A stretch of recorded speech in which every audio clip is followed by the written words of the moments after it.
Chemistry का chapter देख रहे हैं साम्यावस्था इक्विलिब्रियम।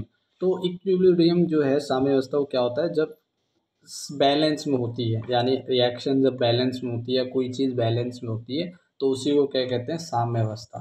तो अभिक्रिया की जो दर है, यानी कि अभिकारक और उत्पाद ये दोनों क्या हो जाते हैं, उनकी दर जो है वो साम्यावस्था में आ जाती है। ठीक है ना।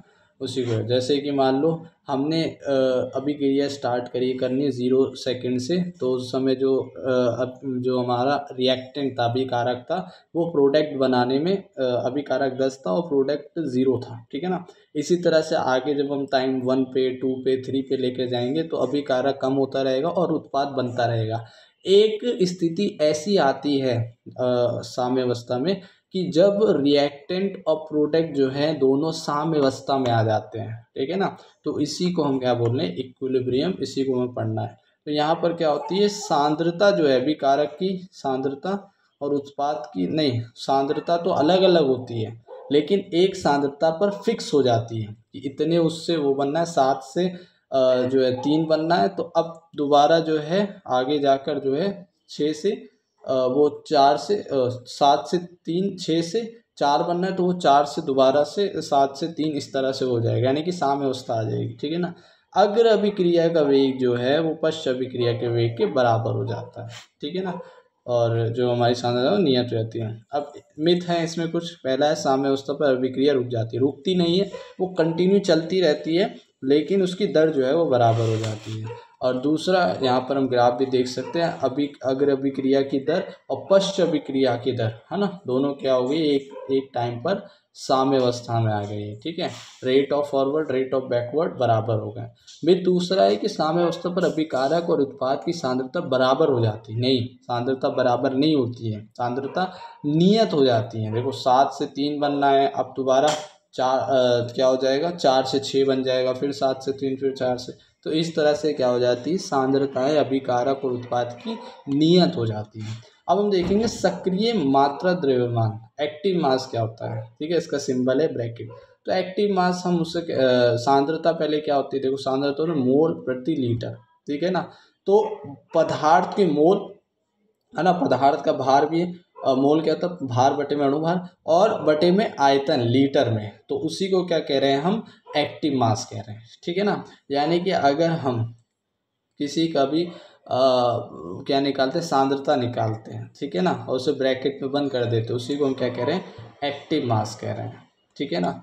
आगे देखो उत्प्रेरक क्या होता है, कैटलिस्ट क्या होता है। कैटलिस्ट वो चीज़ होती है जो अभिक्रिया को बढ़ा देती है। ठीक है ना, या कम कर देती है अभिक्रिया की दर को। साम्यावस्था उत्प्रेरक की उपस्थिति से, साम्यावस्था में क्या होता है कि उपस्थिति से प्रभावित नहीं होता है। उत्प्रेरक केवल जो होता है साम्यावस्था को शीघ्रता से प्राप्त करने में सहायता करता है, तो उससे कोई प्रभावित, बस साम्यावस्था प्राप्त करने में शीघ्रता से जो है सहायक होता है उत्प्रेरक कैटलिस्ट। अब द्रव्य अनुपाती क्रिया का नियम हम देखेंगे, लॉ ऑफ मास एक्शन क्या है। लॉ ऑफ मास एक्शन जो है गुलबर्ग और वागे ने दिया था 1864 में, जो कि क्या कहता है कि रासायनिक अभिक्रिया की दर जो है वो समानुपाती किसके होती है, कि जो उन क्रिया कारक हैं उनके गुणनफल की घातों के, है ना, समीक जो उनके जो क्रिया कारक है ना या उत्पाद हैं, है ना। जैसे अगर हम अभिक्रिया की वो देखेंगे, जो पश्च अग्र अभिक्रिया है, पश्च अभिक्रिया है, तो अगर हम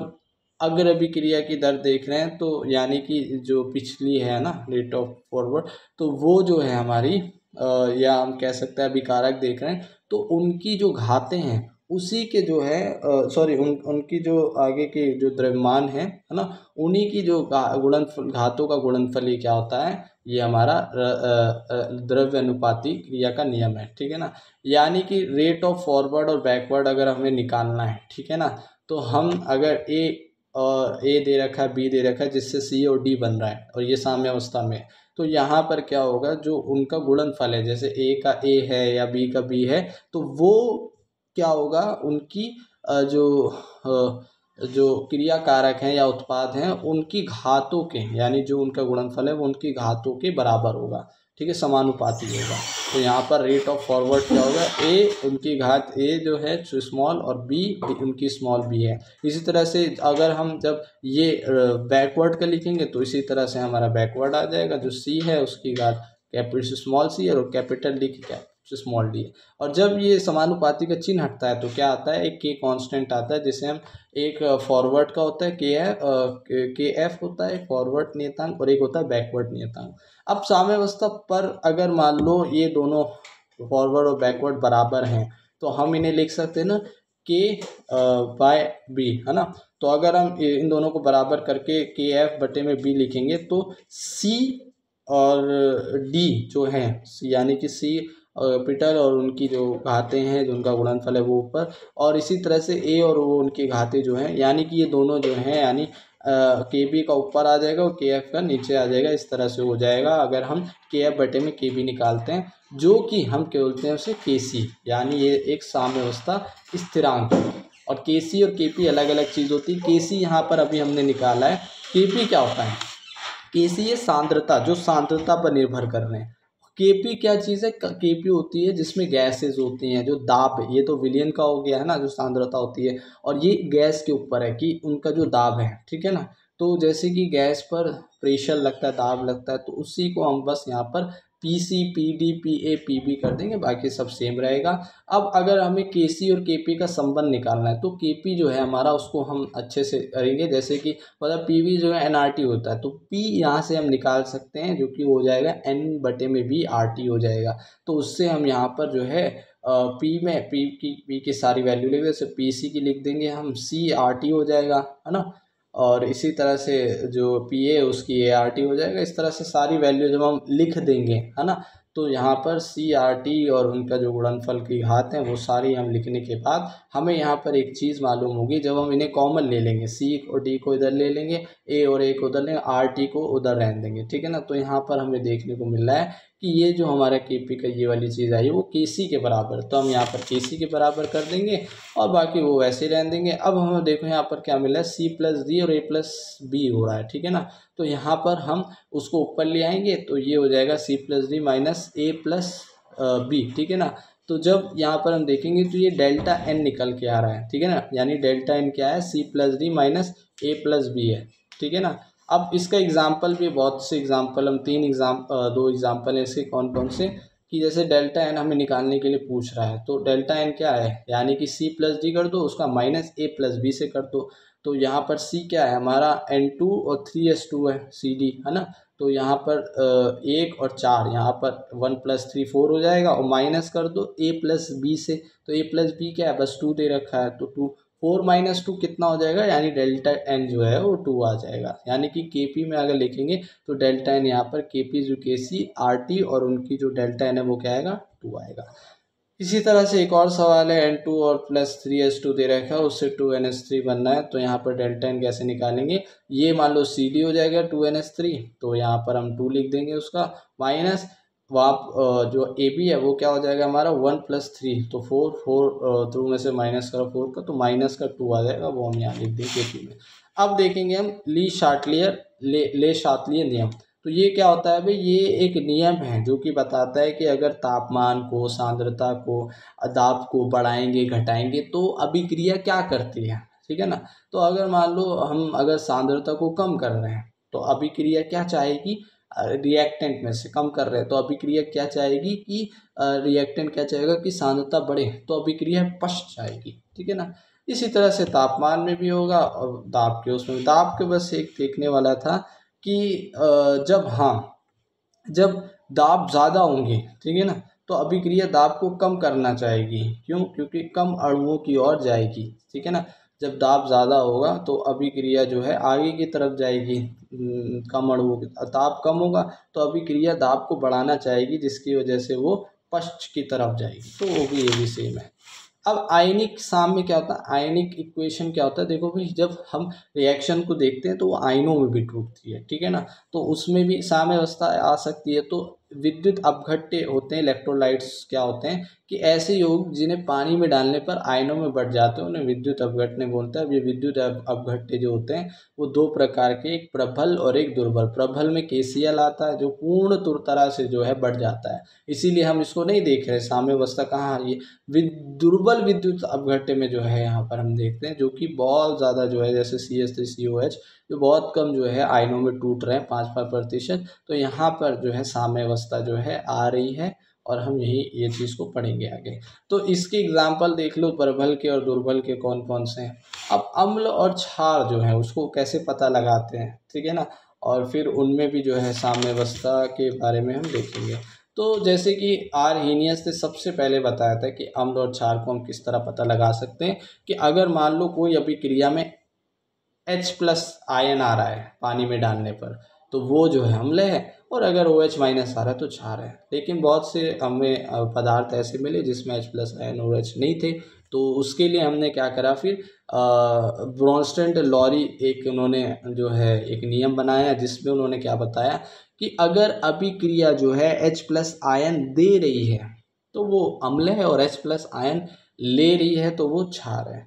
तो इससे उन्होंने कहा कि अगर अभिक्रिया जो है H+ आयन दिया तो वो अम्ल है, अगर H+ आयन अभिकारक या अभिक्रिया में जो पदार्थ है वो ले रहे हैं तो वो क्षार है। उसके बाद देखो, और जो उधर जो ले रहे हैं जो दे रहे हैं वो उल्टा हो जाता है उसका, वो संयुग्मी बोलते हैं उन्हें। जो ले रहे हैं यानी H+ आयन जो ले रहे हैं वो क्या हो जाएंगे, वो क्षार हो जाएंगे, है ना, और संयुग्मी क्षार। और जो H+ आयन दे रहे हैं, है ना, वो क्या हो जाएंगे, अच्छा उसका उल्टा हो जाएंगे यहाँ पर, ठीक है, जो भी। अब देखो जैसे H2O है और HCO3- है, ठीक है, H2O ने क्या करा, H+ आयन देकर OH बन गया, यानी कि अम्ल है, और HCO3 आगे जाकर उसने क्षार ले लिया। अब वो जो बना H2CO3 वो क्या बन गया, वो एक अम्ल बन गया, और जो OH है ना, वो जो H2O था अम्ल था, वो अब क्षार बन गया, और जिसको हम संयुग्मी बोलेंगे, संयुग्मी अम्ल और संयुग्मी क्षार। तो प्रबल का प्रबल अम्ल है तो उसका संयुग्मी क्षार क्षार कैसा होता है, दुर्बल होता है, ठीक है ना, संयुग्मी क्षार। और अगर प्रबल क्षार है उसका संयुग्मी अम्ल क्या होता है, दुर्बल होता है। दुर्बल अम्ल का संयुग्मी क्षार प्रबल होता है, और दुर्बल क्षार का संयुग्मी अम्ल प्रबल होता है। एग्जाम्पल है यहाँ पर देखो, HCl है, जब उससे Cl बना, यानी एक प्रबल अम्ल से जब संयुग्मी क्षार बनेगा तो वो दुर्बल होगा, Cl-। NH3 एक दुर्बल क्षार है जिससे NH4+ बना, जो कि एक संयुग्मी अम्ल है, जो कि एक प्रबल है। तो इसी तरह से अब इसमें भी कमियां थी, जो ब्रोंस्टेड लॉरी जो दिया। अब इसमें क्या कमियां थी कि बहुत से ऐसे थे जो H+ आयन और ये सब नहीं ले रहे थे, वो H+ आयन देना लेने का नहीं हो रहा था। तो उसके लिए अब लुईस जो थे हमारे वैज्ञानिक, जिन्होंने इलेक्ट्रॉन बिंदुता और ये इलेक्ट्रॉन के बारे में बहुत सी बातें बताई, है ना, तो उन्होंने ही जो इलेक्ट्रॉन के बारे, है ना, तो इलेक्ट्रॉन के ऊपर उन्होंने जो है अम्ल और क्षार को बताया कि अगर कोई जो है इलेक्ट्रॉन को ले रहा है तो वो अम्ल है, और कोई इलेक्ट्रॉन को दे रहा है तो वो क्षार है। तो एक्सेप्टर क्या होता है, अम्ल, और डोनर सॉरी हाँ, एक्सेप्टर तो अम्ल होता है, और जो डोनर होता है वो क्षार होता है। जैसे कि यहाँ एग्जांपल है BF3 NH3 के साथ जब मिल रहा है तो B जो है बोरॉन जो है वो इलेक्ट्रॉन ले रहा है NH3 से, तो वो अम्ल है, और वो दे रहा है तो वो क्षार है। अब आयनिक साम्य जो हम देख रहे हैं उसी का पार्ट 2 है, जिसमें मैंने बोला था कि हम दुर्बल वाले देखेंगे जो जिसमें साम्यावस्था आती है। तो यहाँ पर दुर्बल विद्युत अपघट्य जब उसका वियोजन होता है आयनों में, है ना, डिसोसिएशन कांस्टेंट एक आता है इस तरह से। तो उसी का डिसोसिएशन कांस्टेंट हम किस तरह निकालेंगे, CH3COH जो है CH3CO- और H+ में हो गया, आयनों में विभाजित हो गया। अब यहाँ पर उसका K हम जब लिखेंगे तो कैसे लिखेंगे, उसका प्रोडक्ट ऊपर आएगा और उसका जो रिएक्टेंट था वो नीचे आएगा, ठीक है ना। इसी को हम क्या बोल रहे हैं, डिसोसिएशन कांस्टेंट, जिसका सामान्य ये क्या है सूत्र, कि जैसे H है और वो A- और H+ बना रहा है, तो उसका K जो है वो क्या आएगा, A-H+ बटे में जो उसका रिएक्टेंट है वो, ठीक है ना। तो ये अम्ल का देख लो भाई, अगर ऊपर शायद से अगर अभिक्रिया में जो है आगे जाकर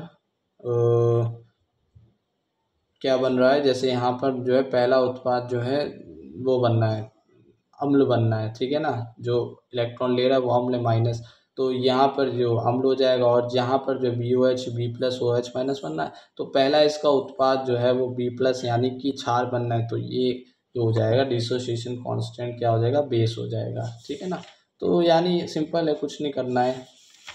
आगे देखो, जल का आयनिक स्थिरांक और इसका गुणनफल। तो जल के लिए देखेंगे अब हम बहुत सी बातें हैं, जैसे पीएच निकालना जल का, और उसमें भी आयन आयन विभाजित होते हैं जो कि बहुत कम आयनों में टूटता है, ठीक है ना। जैसे H2 है, H+ और OH- में टूटेगा। तो जिसका जब K हम लिखेंगे तो प्रोडक्ट ऊपर, जो उसका रिएक्टेंट है वो नीचे। तो जब हम रिएक्टेंट को K से लेंगे और उधर आ जाएगा H+ और OH-, ठीक है ना।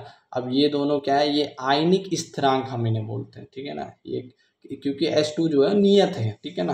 तो नियत के उससे हमने K में ले लिया और इसको जो है वाटर का क्या बना दिया हमने, उसके जो प्रोडक्ट है उसको आयनिक स्थिरांक बता दिया, ठीक है ना। अब अगर हम इनको देखें शुद्ध जल में, ठीक है ना, तापमान जब इसका 25 डिग्री सेल्सियस रखें और ये शुद्ध जल हो, तो उस वक्त पे जो इनकी H+ आयन की जो मात्रा होगी वो 10⁻⁷ होती है। और इसी तरह से जो K की है वो भी क्या होती है, OH की 10⁻⁷ होती है। और जब इनका KW निकालेंगे, यानी कि हम आयनिक स्थिरांक निकाल लें जल के लिए, तो उसको आएगा 10⁻⁴। अब तापमान जब बढ़ाएंगे तो ये हो जाएगा क्या, 10⁻⁶ हो जाएगा। तो जब ये रखेंगे तो 10⁻⁻12, यानी कि यहाँ पर जब हम तापमान बढ़ाते हैं, है ना, तो K का मान भी जो है वो बढ़ता है, KW का। अब पीएच का कॉन्सेप्ट हम देखेंगे, पीएच क्या होता है। देखो, H को पावर देना, H+ की कितनी पावर है बताना ही पीएच है, यानी कि H+ की पावर बताना ही पीएच है, ठीक है ना। जैसे कि मान लो यहाँ पर H+ आयन की जो है मात्रा 10⁻⁷ है, ठीक है ना। उसी को बताना, जैसे कि इसको किस तरह हम बताएंगे, जैसे यहाँ पर 10⁻⁷ निकाली थी, ठीक है ना। और लॉग करके निकालते हैं हम उसका पीएच, किस तरह लेंगे, लॉग से। तो log XY क्या होता है, Y log X होता है। log 1 क्या होता है, 0। log 10 क्या होता है, 1 होता है। और log XY क्या होता है, log X+ log Y होता है। तो जब हम log यहाँ पर लगाएंगे पीएच में, तो H+ पीएच किस तरह निकालते हैं, माइनस का log H+, ठीक है ना, ब्रैकेट में। तो जब हम इसकी वैल्यू लिखेंगे और ये 10⁻⁷ है, तो 7 आगे आ जाएगा जो हमारा log XY था उससे, और ये माइनस माइनस, और फिर जो है log 10, यानी कि अब जो है log 10 क्या होता है, 1 होता है। तो यहाँ पर पीएच क्या आता है, शुद्ध शुद्ध जल का 7 आता है। तो यानी कि ये जो है पीएच उदासीन है, क्योंकि 7 से स्टार्ट होता है ना। और अगर हम 7 से नीचे जाते हैं तो क्या बढ़ता है, 7 से नीचे जाने पर जो है वो शायद से क्षार बढ़ता है ना। और जब 7 से नहीं, अम्ल बढ़ता है। और जब हम 7 से क्या आते हैं, ऊपर जाते हैं, तो शायद क्षार बढ़ता है। नहीं, ये उदासीन है, हाँ हाँ, मुझे याद नहीं आ रहा है अभी। जब कम होता रहता है ज़्यादा तो, हाँ। तो इसी तरह से अगर हम पीएच जो है KW के मान में जब OH और H+ आया था, तो उसका अगर हम निकालें, तो उससे जो हमारा पीएच आएगा, है ना, दोनों का मिलाकर H+ और OH का, तो वो 14 आएगा, क्योंकि वो भी 7 है, वो भी 7 है। तो इस तरह से देख सकते हैं। अब आगे जाके देखें हम, तो सम आयन प्रभाव क्या होते हैं, कॉमन आयन इफेक्ट।